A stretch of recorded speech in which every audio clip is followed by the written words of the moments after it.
Hello student. स्वागत है आपका एमसीएस क्लासेस में।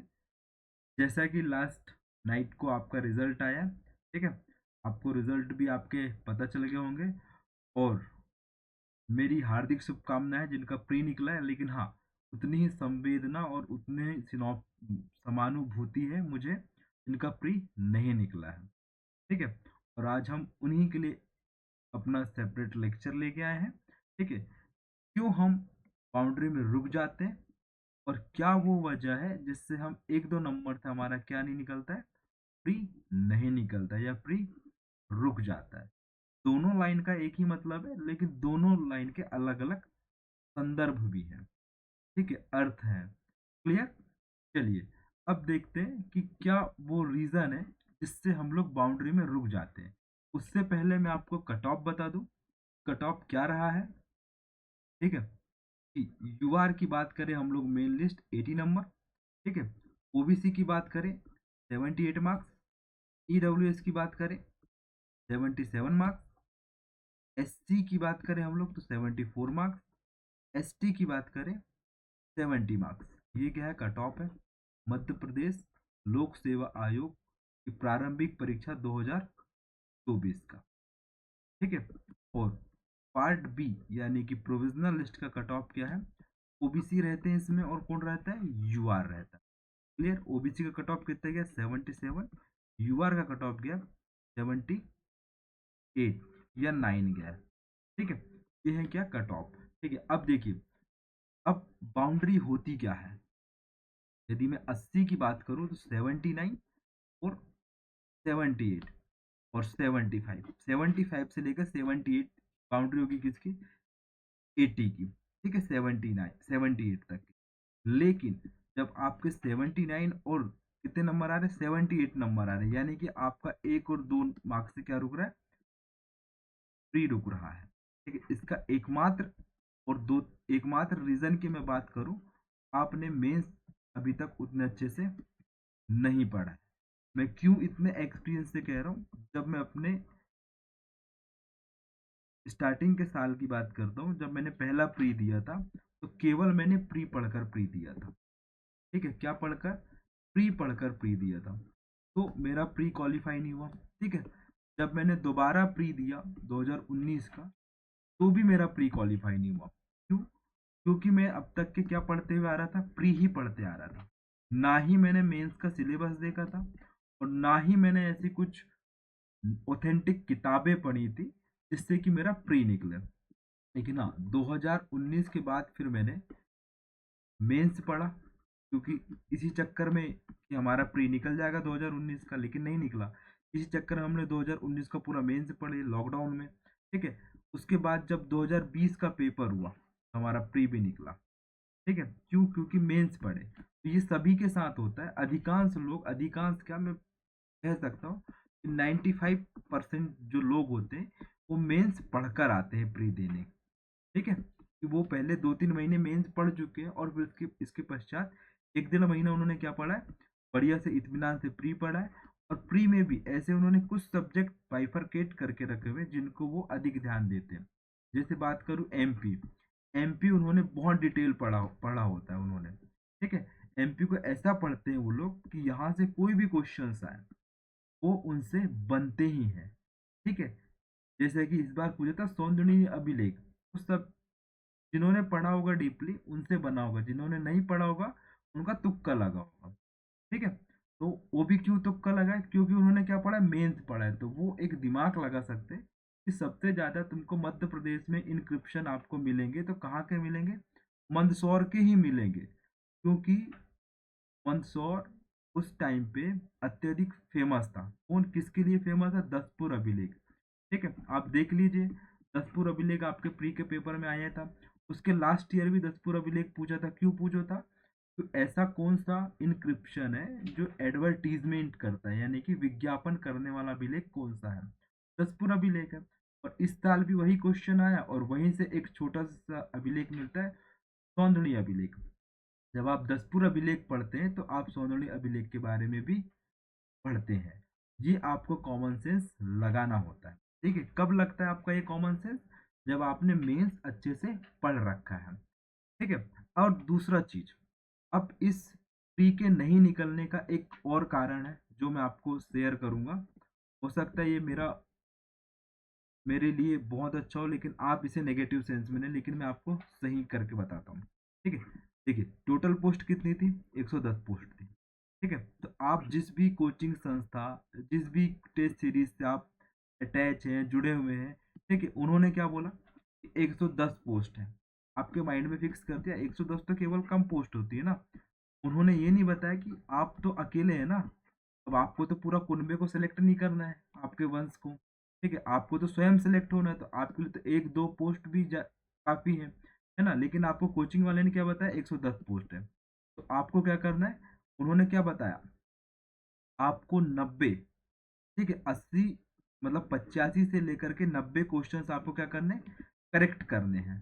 ठीक है। अब मान लीजिए आप किसी भी संस्था में जा रहे हैं टेस्ट देने, और आपके 70 मार्क्स आ रहे हैं, और आपको उस कोचिंग संस्था ने बोल रखा है कि आपको 85 से 90 मार्क्स लाने हैं। तो आपको क्या उत्पन्न होगा? सेल्फ डाउट उत्पन्न होगा स्वयं के ऊपर। यार मैं क्या पढ़ रहा हूँ, अकॉर्डिंग टू पोस्ट मेरे मार्क्स नहीं आ पा रहे टेस्ट पेपर में। ठीक है। क्यों? अब क्यों नहीं आ पा रहे? हर कोचिंग अपना क्या करती? शक्ति प्रदर्शन करती। क्या करती? शक्ति प्रदर्शन का हमारी लैंग्वेज में या हमारे संदर्भ में अर्थ क्या होता है कि हर कोचिंग को अपना टेस्ट सीरीज बेचना होता है। तो वो अपने ऐसे क्वेश्चंस बनाती है जो हर कोचिंग से क्या होते हैं? हटके होते हैं। और यही क्वेश्चन आपके कॉन्फिडेंस को क्या कर देते हैं? झटाक से नीचे गिरा देते हैं। ठीक है। तो ये ऐसे कुछ रीजंस हैं जो आपके लिए क्या सेल्फ डाउट बन गए। और जब यही सेल्फ डाउट बने तो आपके माइंड में फिक्स क्या हो गया कि मुझे तो 85 और 90 क्वेश्चंस, 90 क्वेश्चंस क्या है, सही करने ही है प्री में। जब देखिए, जब आप पेपर देने बैठे, ठीक है, आपका ये पहला पेज है, और पहले पेज में आपके 6 क्वेश्चंस मैक्सिमम या 8 क्वेश्चंस रहते हैं। ठीक है। कंसेप्चुअल क्वेश्चन है तो 5-6 क्वेश्चन। ठीक है। अब जब आपका पहला पेज आपने ओपन किया और पहले पेज में आपसे 4 क्वेश्चन नहीं बने, सपोज डेट बता रहा हूँ, ठीक है, और नहीं भी बने होंगे इस बार के पेपर में, ठीक है, क्योंकि पेपर ही वैसा था। ठीक। अब जब आपको 4 क्वेश्चन नहीं बने, तो अब आपकी पटरी कितने में आ गई? 96। यार अब तो 96 में से मुझे कितने करेक्ट करने? 85 करेक्ट करने। अब आपके पास बचे कितने गलत करने के लिए? 11। ठीक है। जब आपने यहाँ पे 2 क्वेश्चन सही करे, जब फिर आप नेक्स्ट पेज में गए, आपसे फिर 2 क्वेश्चन नहीं बने। ठीक है। तो अब आपके पास कितने क्वेश्चन बचे? 94 क्वेश्चन बचे। अब आपके कितने गलत करने से रह गए? 9 गलत करने को बच गए। ठीक है। तो इस प्रकार ये एक चेन बनती जाती है। ठीक है। जब आपके ऐसे 4 से 6 क्वेश्चन गलत हो गए, तो आप क्या इसमें आ जाएंगे? डर। डर उत्पन्न होगा, भय उत्पन्न होगा आपके लिए कि अब आने वाला क्वेश्चन, सही क्वेश्चन भी आप क्या कर देंगे? गलत कर देंगे। आप पंडित शंकर राव को भी क्या लगा के आ जाएंगे जल्दी जल्दी में? बताइए, सितार वादक लगा के आ जाएंगे। ठीक है। जब आपने ऐसे 6-7 गलतियां कर दी हैं, तो ये मैं खुद के एक्सपीरियंस से बता रहा हूँ, क्योंकि मैंने भी ये गलत किया है। लेकिन हाँ, मेरा प्री क्वालिफाई हुआ है, और हमारी टीम के 3 मेंबर का भी प्री क्वालिफाई हुआ है। ठीक है। आप ये ना समझे कि हम केवल आपको ज्ञान दे रहे हैं। ज्ञान इस हिसाब से दे रहे हैं क्योंकि हमने वो किया है। ठीक है। चलिए, तो मैं ये आपको बता रहा था कि कैसे क्वेश्चंस हमारे गलत होते हैं। ठीक है। जैसे कि आपने 6 क्वेश्चन गलत किए, तो आपको पंडित शंकर राव आप नहीं देखेंगे कि वो ख्याल गायकी भी करते हैं, जबकि आपने पढ़ा हुआ है कि ग्वालियर तो फेमस ही रहा है ख्याल गायकी, ख्याल ध्रुपद गायन के लिए, है ना। तो आपने नहीं दिमाग लगा पाया वहां पे। चलिए, ये तो अच्छी बात है। ठीक है। फिर आते हैं नेक्स्ट क्वेश्चन में। ठीक है। मैं आपको क्वेश्चन इसलिए बता रहा हूँ क्योंकि इन क्वेश्चन में आपने क्या ज्यादा दिमाग लगाया। ठीक है। ठीक। अब आप पहुंचे कौन सा, कि मध्य प्रदेश के किस क्षेत्र में सर्वाधिक वर्षा कौन सी शाखा से होती है? बंगाल की खाड़ी की शाखा से। तो आपने पहले ही अनुमान लगा लिया कि अरब सागर की शाखा से अत्यधिक वर्षा होती है। ठीक है। तो दक्षिण पूर्वी भाग में भी किससे वर्षा होगी? अरब सागर की शाखा से। तो ये एक रीजन होते हैं आपको, मतलब जब आप 5-6 क्वेश्चन जब गलत करके आते हैं ना, तो आप इस प्रकार के दिमाग लगाने लगते हैं, है ना। तो एक ये इस प्रकार की हमारी मनोवृत्ति, या फिर क्या बोल सकते हैं, साइकोलॉजी सेट हो जाती है कि यार हमने पहले ही 6 क्वेश्चन गलत कर दिए, अब हम आने वाले जो 94 क्वेश्चन है, हम इसमें 94 में से 94 करेक्ट करेंगे। ठीक है। लेकिन ऐसा नहीं है। आप 80 और 85 के बीच, मतलब 80 और 85 के बीच क्वेश्चन यदि आपने करेक्ट किए, तो आप सही होते हैं या सेफ जोन में होते हैं। ठीक है, तो ये क्रोनोलॉजी होती है हर कोचिंग वाले ने जो इस बार आपके साथ किया कि उन्होंने पहले बता दिया कि 110 पोस्ट है। ठीक है, और क्या बता दिया आपको, एक मेंटली प्रेशर दे दिया कि आपको 80 से 80 मतलब कि 80 से मतलब 85 से लेके 90 क्वेश्चंस आपको क्या करने, करेक्ट करने ही है। यदि इससे कम क्वेश्चंस आप करेक्ट कर रहे हैं तो आपका प्री क्वालिफाई नहीं होगा। तो ये मुख्य रीजन है। क्या एक सबसे बड़ा रीजन है कि आपने मेंस अभी तक पढ़ा नहीं है बहुत अच्छे से। ठीक है, मेंस पढ़ भी लिया तो आपने उसकी आंसर राइटिंग नहीं की है। और जब तक आप आंसर राइटिंग नहीं करते तो आपके कॉन्सेप्ट क्या नहीं होते, डेवलप नहीं होते, और फैक्ट आपको टिप पे याद नहीं होते। ठीक है, और सबसे पहली चीज कि आपने मेंस का सिलेबस भी आपने पढ़ा नहीं है।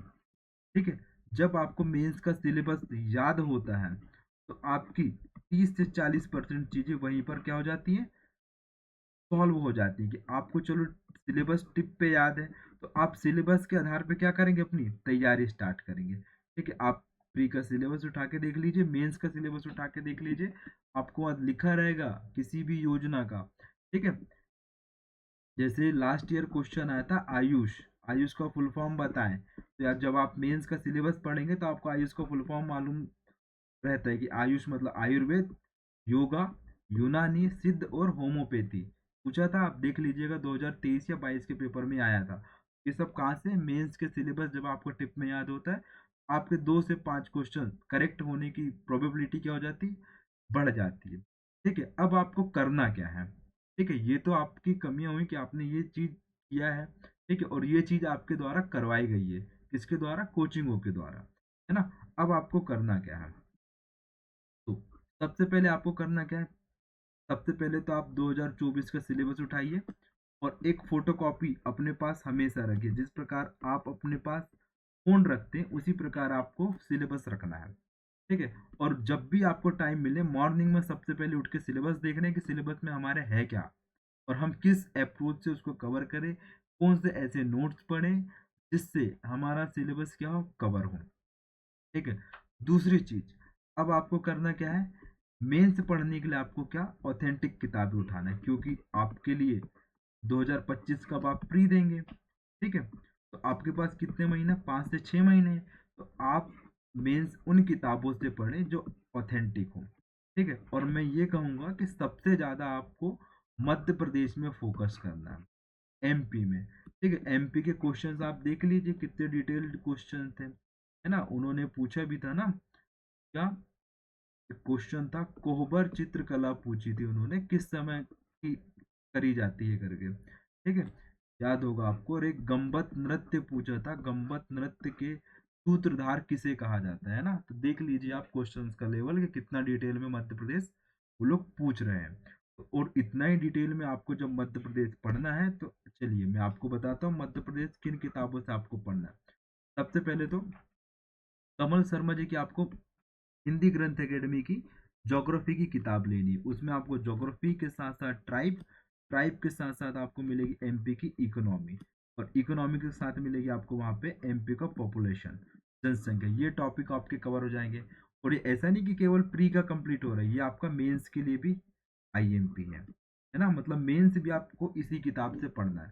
दूसरी किताब में बात करूँ, मध्य प्रदेश का अतीत और आज, ये किताब लेना। इससे आपकी मध्य प्रदेश का कल्चर, कल्चर के साथ साथ हिस्ट्री, हिस्ट्री के साथ साथ जो छोटे छोटे फैक्ट होते हैं हमारे। ठीक है, जैसे आपने पढ़ा होगा, जैसे कि आपको याद होगा 2020 के पेपर में क्या था, कीटा। ठीक है, कीटा जो वस्त्र निर्माण होता है वो कहाँ पर होता है, तो हमारा अतीत की किताब उठाइए, वहां पे आपको दिख जाएगा विदिशा के आसपास। ठीक है, कहाँ पे, विदिशा के आसपास। ठीक है, छीट करके कोई कपड़ा बनता था, अत्यंत महीन कपड़ा होता था, और इसको डेवलप किसने किया था, मुगलों ने किया था। मुगल में भी हम लोग बात करें किसने, औरंगजेब ने। थी इस ये किताब में दिया हुआ था ये क्वेश्चन, किसमें, मध्य प्रदेश के अतीत और आज में। तो आपको ये किताब पढ़ना है। ठीक है, अब तीसरी किताब की बात करें, ज्ञान संपदा। इसमें क्या है, प्रीलिम्स मेंस से रिलेटेड ये किताब है। आप इस किताब को उठाइए और इसमें मध्य प्रदेश के कुछ ऑब्जेक्टिव दिए हुए हैं, बहुत ही सिंपल ऑब्जेक्टिव है। आप इन ऑब्जेक्टिव को लगाइए प्री के लिए। ठीक है, साथ ही आपको मध्य प्रदेश के स्वतंत्रता आंदोलन पढ़ना है, तो आपको हंसा मेहता जी की एक किताब है, ठीक है, हिंदी ग्रंथ अकेडमी की है, आप उसको पढ़ सकते हो। उसमें बहुत ही अच्छे से मध्य प्रदेश के स्वतंत्रता आंदोलन में योगदान को बताया गया है। तो ये आपको किसके लिए करना है, मध्य प्रदेश पढ़ने के लिए। अब इन किताबों से आपका मेंस के साथ साथ प्री भी तैयार होगा, ठीक है, विथ फैक्ट और कॉन्सेप्ट। क्लियर, ये पढ़ना है। और साथ में आपको डेली करंट अफेयर सुनना है। ये नहीं कि आप परीक्षा के पास में आके पूरा करंट अफेयर देख लेंगे, ठीक है, आपको डेली करंट अफेयर सुनना है और हर एक वो चीज कवर करनी है जो अभी आप बढ़िया पेपर उठाइए और आप देख लीजिए कि आपने कौन कौन से ऐसे सेक्शन में आपने गलती की है। ठीक है, यदि किसी सेक्शन में आपका 4 से अधिक क्वेश्चन आपने गलत किए तो आप उसी सब्जेक्ट को मल्टीपल टाइम रिवीजन करना है। ठीक है, यदि आपके 2 से कम क्वेश्चन गलत हुए हैं तो आप उसे भी 1-2 बार पढ़िए और बढ़िया उसके ऑब्जेक्टिव लगाइए। इस प्रकार अपने स्ट्रेटजी बनाइए और जो आपका जो बाउंड्री में आकर जो प्री रुक रहा है ना, वो वाली समस्या आपकी खत्म हो जाएगी। ठीक है, क्लियर। चलिए, ये हुई हमारी बेसिक बातें कि क्यों हमारा प्री रुकता है। ठीक है, अब आपको करना क्या है जैसा कि हमने बता ही दिया है। ठीक है, चलिए मिलते हैं हम लोग अब हमारी नेक्स्ट क्लास में, जो भी क्लास होगी। मेंस आंसर राइटिंग की हमारी सीरीज चल रही है, किसकी, उद्यमिता और समाजशास्त्र की, यानी एंटरप्रेन्योरशिप और सोशलॉजी की। और साथ ही हमारे थर्ड पेपर को लेकर के मैथ्स के भी लेक्चर आ रहे हैं, तो आप उन्हें देख सकते हैं हमारे चैनल, यूट्यूब चैनल में। ठीक है, मिलते हैं दोस्तों नेक्स्ट क्लास में। और हाँ, हमारे सिनॉप्सिस फॉर्म में नोट्स भी डल चुके हैं हमारे टेलीग्राम चैनल में। टेलीग्राम चैनल का नाम क्या है, एमसीएस क्लासेस न्यू कंटेंट 2024, जिसकी लिंक कहाँ पे दी हुई है आपको, डिस्क्रिप्शन में। ठीक है, thank you for watching MCS classes. जय हिंद, जय भारत, जय मध्य प्रदेश दोस्त।